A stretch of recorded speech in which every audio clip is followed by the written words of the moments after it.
What's going on, y'all? Welcome back to the channel. When I was looking at buying this Ronin 4D, I knew that this camera was going to cost me roughly 6,800 bucks. What I didn't know was what all these accessories and the rest of all this stuff is going to cost me. So in this video, I'm going to break down each one of these items and let you know how much each one of these cost and why I bought them. First things first, let's break down the camera, how much it costs. So the camera itself costs 6,800 bucks. And that doesn't come with any lenses, doesn't come with any media, doesn't come with this transmission system. So it comes with one battery, the screen, the DL mount, these two handles, and obviously the body and the gimbal. So out of the box, that's what it comes with. It comes with this cool carrying case. On screen, I'll show you all that stuff. But if you just have the camera body, obviously can't do anything with just that. So the first thing I wanted to look into was a lens. So in order to film, you have to have a lens. First thing I looked in buying was this lens, 17-28 DL mount. It's native to the DJI system and to the sensor it already has on here. This lens is pretty insane. It zooms without messing with the gimbal, the balance, all that good stuff. Really impressive lens. I like this. It's a good utility lens. I think this is like a flagship lens you should probably have when buying this camera. This lens cost $1,339. So not a cheap lens, but not a super expensive lens either. That's one of the first things I would buy. That way you just have a lens that you know you're gonna use, and it'll be some sort of a utility lens, wide lens. You can do some dollies and some crazy stuff with it, and you don't have to worry about it. You don't have to worry about it being user-friendly with this system. It's going to work seamlessly. I only bought two lenses starting out with this camera. I'm going to start piling up more lenses as we go along. So I wanted a lens that was a little more stylized, a little sharper, different. So I wanted to get a Sony emount, this 40mm. This lens right here was, let me look at it. This lens right here is 550 bucks. So a little bit cheaper. G lens. I really think this, this is probably one of my favorite lenses I've shot on. Beautiful image. So in order to use this 40mm lens, you're gonna need this lens mount unit. This will run you about 300 bucks. But that way, if you have Sony camera, you can attach all your E-mount lenses to this camera. So that's probably going to be something all you Sony users are going to want to use.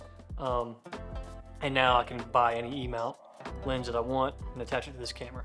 So now you can get an image, you just can't record the image. So you're going to need some sort of media storage. This right here doesn't actually come with the camera. That's a Pro SSD mount, and it attaches to the camera. So you're going to want to buy the mount itself, which is 250 bucks, and then the actual 1 terabyte Pro SSD card is 800 bucks. So yeah, they're proud of that, and you don't necessarily have to get that. I wanted to get that. I just want to make sure everything was DJI and worked seamlessly with the system.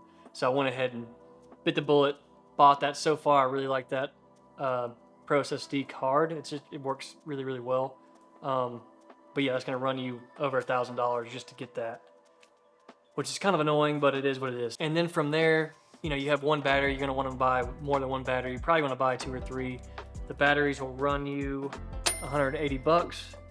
So not cheap, but not terribly expensive. And they last, they're okay.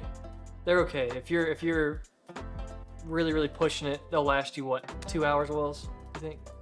Yeah. About 2 hours. So you're gonna want to get at least 3 of those. And this camera is super heavy. It's over 10 pounds with everything on it.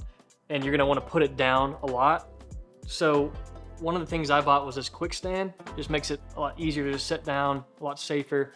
That Kwik Stand is 90 bucks, but I think it's a lifesaver. I recommend getting that. The last 2 things you're gonna want to get with this camera to make this camera the perfect setup is the Ronin 4D transmission system paired with the high bright monitor. Now, when you buy this high bright monitor, this transmission combo, it is 2,500 bucks. and it comes with a whole case, kit, batteries, and all that good stuff. You're gonna want to buy multiple batteries, but it doesn't come with the 4D transmission system, so you're gonna want to have to buy this separately.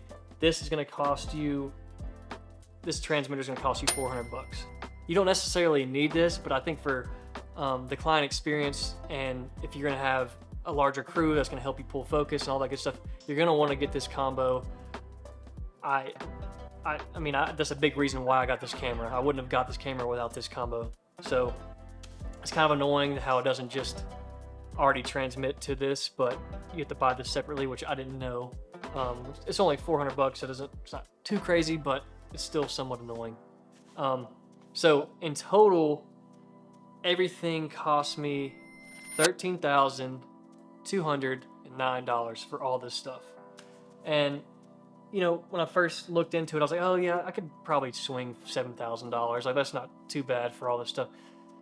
But the camera body itself is never the full story, so you need to look into getting, at least having 12 grand set aside to make this fully operational and make it worth using, in my opinion.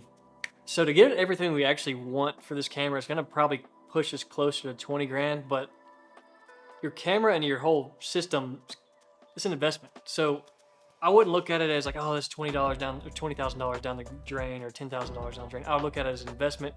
You're gonna get a return on your investment, and if this camera or whatever equipment you're buying helps you do your job better, then get it. I mean, don't think about it as an expense. Think about it as an investment. That's the way I would look at it. So hope you guys enjoyed this breakdown.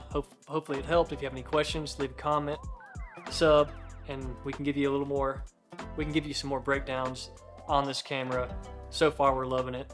But yeah, if you have any questions, leave us a comment, like, subscribe, and we'll see you next time.